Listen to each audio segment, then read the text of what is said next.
What's going on YouTube? This is Designz again. Today I'm going to be showing off a little bit of an example of how I edit and design my maps in UnrealEd 2.0. Now, this being an older version of the Unreal Engine, there's going to be many things that are different than the newer versions. But some of the same principles exist in the older engines as they do in the new ones. Now, in the new engines, a lot of you may be familiar with the term BSP brush, and a lot of people don't use them except for designing the layout of a level. Usually, what designers do is that they'll use BSP brushes as representation, and then make models and put them in the place of those BSP brushes where necessary, while deleting the BSP brush later after installing the model. And it helps designers kind of get an idea what their model's level is going to look like ahead of time, and then designing assets around it. In this version of the engine, however, it's a lot older. This came out in 1999, 2000, and a lot of people were just building maps with the BSP brushes and texturing them. It wasn't as advanced as it is now. So even though you see things like this trash can or those street lights, the cars, those are actual 3D models. However, this engine doesn't really react well to a level filled with those things. So a lot of times people will be using BSP brushes. That's at least my experience. I could be a little off on that, but it's not going to be like Unreal Engine 4. So anyway, right here I have what's called a brush. Now, every time I say brush, what I mean is building block. And sort of like with Photoshop when they talk about a different brush for whatever tool you're using, brush means basically the tool. Okay, so this tool is a building block, and they just call it a brush. So when I say mover brush or static brush or anything like that, that's what I mean. So for now, I have already set this up to kind of show you what I'm going to do. So there's no block there yet, and what that's basically going to be is this right here. I'm making the frame for the storefront window. I'm going to probably resize this about half the size and height as it is right now, but for the sake of just showing you, we're going to leave it there. So I already have this set up. It's already snapped to the grid properly, the unit set up and everything. That's another big thing that you need to keep in mind before you do anything. You need to think, what units am I using, okay? And how am I going to scale this to a real life scale? You might want to look online. I know that they have an Unreal wiki that will explain the old engines and the units used in it, as the newer engines have different units. Unreal Engine 4 is 1 centimeter for every one Unreal unit. However, in the older engines, they're a little different. So you want to make sure you have that in mind and know what it means.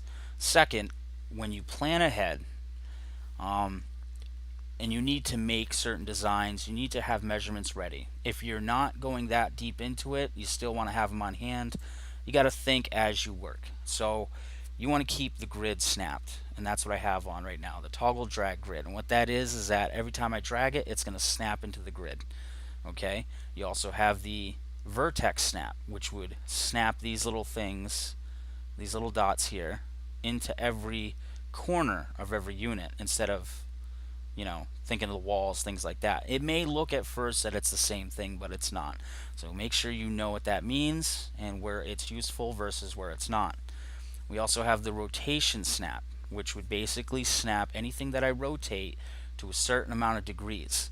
So this way, if you turn something, it isn't just eyeballing it. It's always snapping to a certain degree. So you can expect the same amount of rotations all around while snapping. Okay, so you want to keep that in mind as well.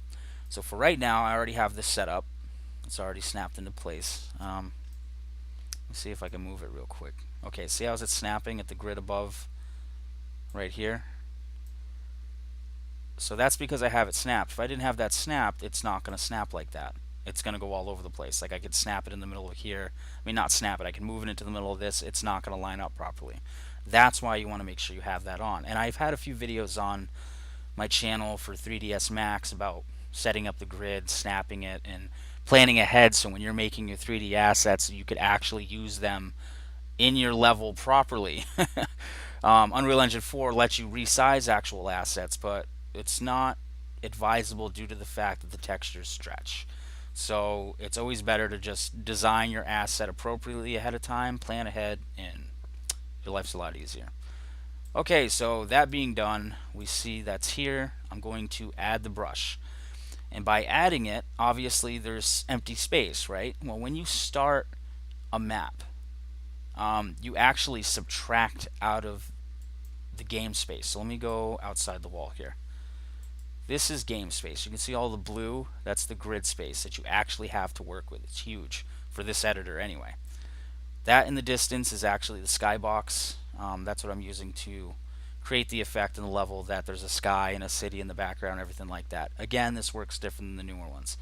So this black space here, it's actually something already there.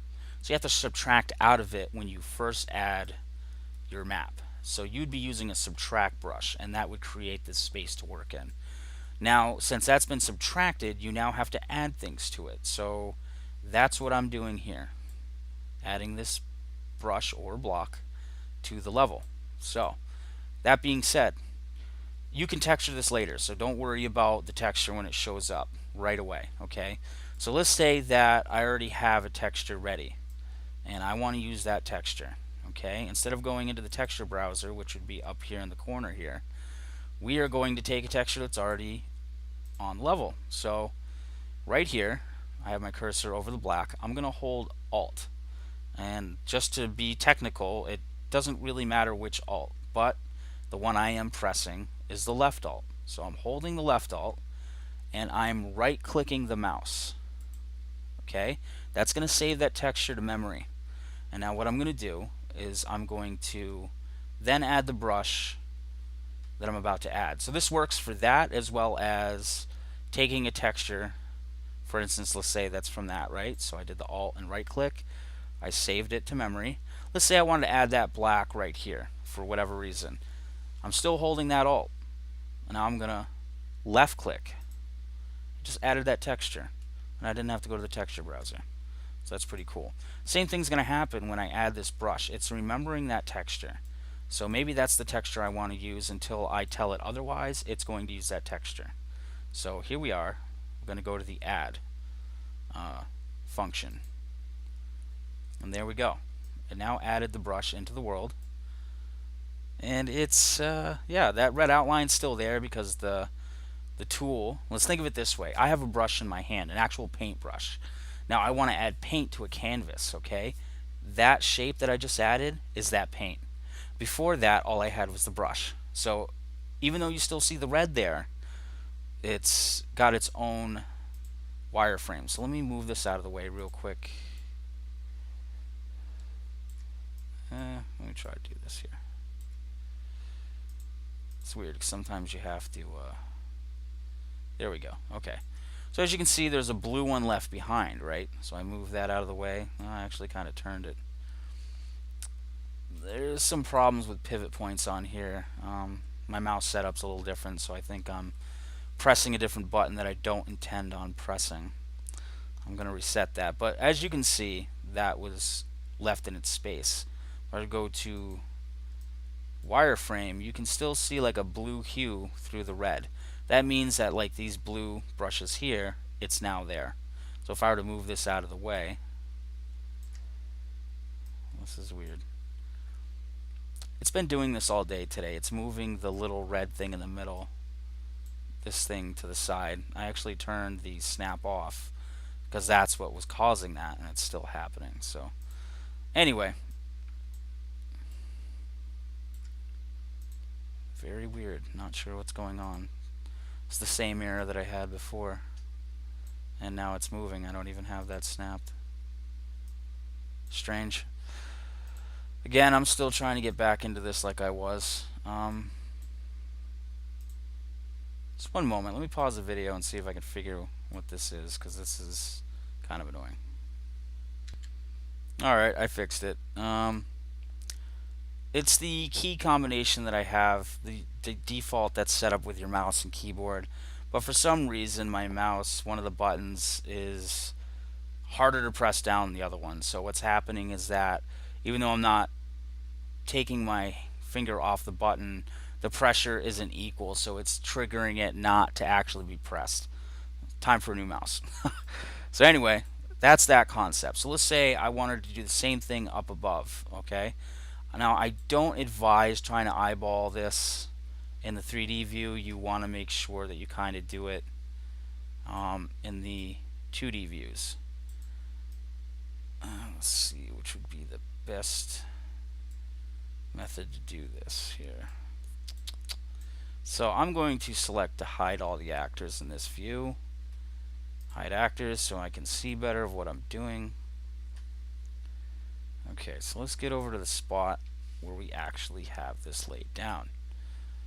So again, this right here is just the brush that I subtracted. It's still there, but you don't actually see it. It took out of the wall that I created. So let me go to the wireframe. As you can see here, that's what this is right there. So we're gonna select off of that. We're gonna go back to the real view. So this is what you actually see. So that's basically essentially what's going on with the brushes. You add and subtract and so forth to create shapes, but those brushes will still be there wireframe form whether you see them or not. Depends on you, but usually you don't see them. You only see certain ones that you've added, and then when you carve away from them, subtracting, it will take pieces of that out. So there's that. I'm going to bring this brush up. It's always better to snap with units higher than 1, but for now I'm going to just stick with that.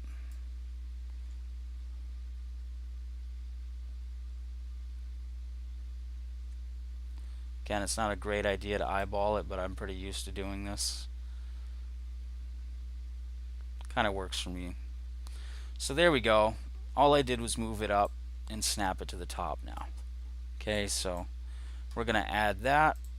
Again, it's saving the texture that I had prior and adding it. So you could always change the texture and select one ahead of time before adding a brush, and it will add the brush with that texture. So there's that. There's different methods of how to create brushes. There's also brushes called mover brushes. For example, what I'd be doing for the door over in the corner, you're probably wondering why it's floating there. I'm using it as reference. I created this prior, but it's not efficient to where I want it to be.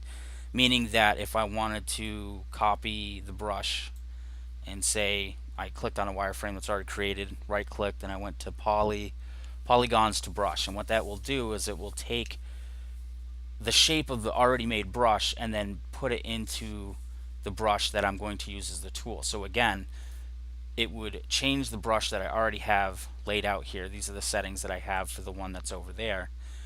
These won't be affected, but it will mimic the image of this. So that red frame would come over here and say, let's say I clicked on this, right? Let's say that I did that. Right click, polygons to brush. It now just came over here and took the shape of that. However, these are not changed. And this works well if you want to make a quick copy of an already made brush. However, if you want to do it this way, and that way, if anything ever happened to that brush and you wanted to create it again, but let's say you wanted to subtract part of it, you'd be able to do it with these settings. But if you do polygons to brush, it's only going to copy a brush that's already been put in place. So again, that's that. Now the mover brushes, for instance, let's say that since now I have that here, let's say that there was no brush in the middle of that. Okay, let's just, for shits and giggles, we'll say that that's not there. You would then do this. You would add a mover brush. Now there's a whole tutorial on how to do it properly and texture it and all that. There's a certain step and proper methods to do so, but for now we'll just kind of explain the concept. When you add a mover brush, instead of just adding a brush, you create the ability to move it and animate it and sequence, things like that. Normal brushes, that can't happen. So you would add a mover brush and it would turn purple. So I'm going to move this away, and as you can see, it is now purple. Okay, and that will just indicate that that is a mover brush. And when you right click on that mover brush, you have movers, Show polys would be, let's say that you built the level and you see everything else showing textures, but the mover brush for some reason is not. All you'd have to do is go to show poly, and it will show the textures of whatever mover brush you're selecting. If you have multiple mover brushes connected to each other with textures on them, you could select all of them and then do the same thing, and it will show you what it's going to look like, because basically all it is a brush that just moves. So it will have textures, it will have things like that on there to make it look part of the world. You wouldn't know any difference until it moved, which it would still have those textures. So you would then set keyframes. So obviously base from where it is right now is 0. So if I wanted to move this, what I would do is I would say, okay, I'm going to move this, so I'm going to either turn it right or left with the door. Say the whole door is a mover brush and I wanted to make it open. The next keyframe would be when it's fully open. Okay, certain animations you don't need to use more than 2 keyframes. Some of them you do. For simple things like moving doors and elevators, you would basically only use 2. And then you would set the time frame between its base starting to its end. And if you do it right, it's fluent. If you don't do it right, it's not fluent. That's where extra keyframes may come in. So let's say you have an elevator that's going to move from floor to floor. You want it to go from ground floor to first floor. Okay, you now want it to go to first floor to second floor, and so on. You're going to have to set up each keyframe and a certain amount of time between each keyframe to create the effect that it is indeed moving from floor to floor when it's supposed to. Now you can do it when a player walks on it, you can do it when a player pushes a button, or if they have a key or something like that. Create the same concept as actually adding pieces to your level. Instead of hitting just add, you would add mover brush. And then you can move the red thing out of the way, and you could probably resize it again to another piece and so forth, and then you'll have an entire door that's all mover brushes. You could attach them, or you could select them all at once just to move with one another, which is fine. I know there's other methods to do it, and again, it's been a long time since I've actually gotten back into this. So for those of you that know what I'm talking about, feel free to put some tutorials under the links or help some commenters out. I have a lot of unanswered questions, I'm sure. Again, this isn't a full tutorial, but it is kind of a basic understanding of how you are creating your levels in UnrealEd 2. So, for instance, these are all brushes with textures added to them. The walls are brushes, the floor and ceiling, okay? Even the top here, okay? So basically what I did to create this dip, I added obviously, kind of like a roofing pebble texture to the top. This was just a solid brush that I put over this, but it would de-intersect the smaller brush, which was creating the building itself. Another brush inside that I subtracted out of the one that I added to create the inner room. Now what I did with this is basically I added another brush and just subtracted that part of it. Now what I'm probably going to do is I'm going to, I could do this. Well, polygons to brush, right? Okay, now I got a red brush that's completely in the shape of that. I could delete the yellow part and redo this. And what I would do is I would bring it down to the top of this blue here and then de-intersect until it's a certain size instead of having to resize everything. Then I could bring it down and cut it out. And what that's going to do is create the effect that there's a wall there, but you can walk on the inside of it. Just the way it looks. Okay? I can do that now, but for some reason it's not letting the player fully be on the pebbles, which you kind of want, especially in this kind of game where you have real guns, sniping points, people that can shoot you back. You want to be able to get cover, because with the infiltration mod, it's a few shots and you're dead. It's not like, oh, I can take like 10 blasts from a pulse rifle or 5 rounds from a BFG. No, that's not going to happen. You're going to get shot once or twice and die. So you want to make sure that you're smart on how you play the game. So I'm creating the map accordingly. I'm going to be creating sewers, sort of like foxhole areas, maybe some parts of the road that have been kind of taken out. I don't know yet. Kind of working with it. So anyway, sorry the video was so long. Hope you learned a little bit, some concepts here. As you can see, it does take time. You need to have patience to create some pretty cool maps. No matter what you're creating, just understand some of the concepts of brushes and how they work in this editor, and you'll be on your way to create some cool maps. So hopefully I'll have this map ready in the next month or two. I want to really kind of put a lot of work into this. I want to make everything work properly. I'm going to have other players beta test it on their servers. I don't really have one set up yet, but anyone who wants to download the map, as long as you give me credit, don't try to steal my work. You're free to download it, use it whenever, and test it out. If you like the map, or you find any mistakes or any errors, or you see things that you'd like to see added, feel free to let me know. I've joined the Facebook page Unreal Tournament Game of the Year Edition. Just put it right in, and it will have in abbreviation at the end of Unreal Tournament GOYE or GOTY, Game of the Year Edition. Yeah. Anyway, it will pop up. I'll add the link on there too as well under the video, and you guys can join that group. I know there's a lot of people that are still playing this game. I'd like to kind of revive the infiltration mod and some servers so that people can get back on there and play the game. I'd love to see my map in action and people enjoying it. So again, thanks for watching, and catch you guys later.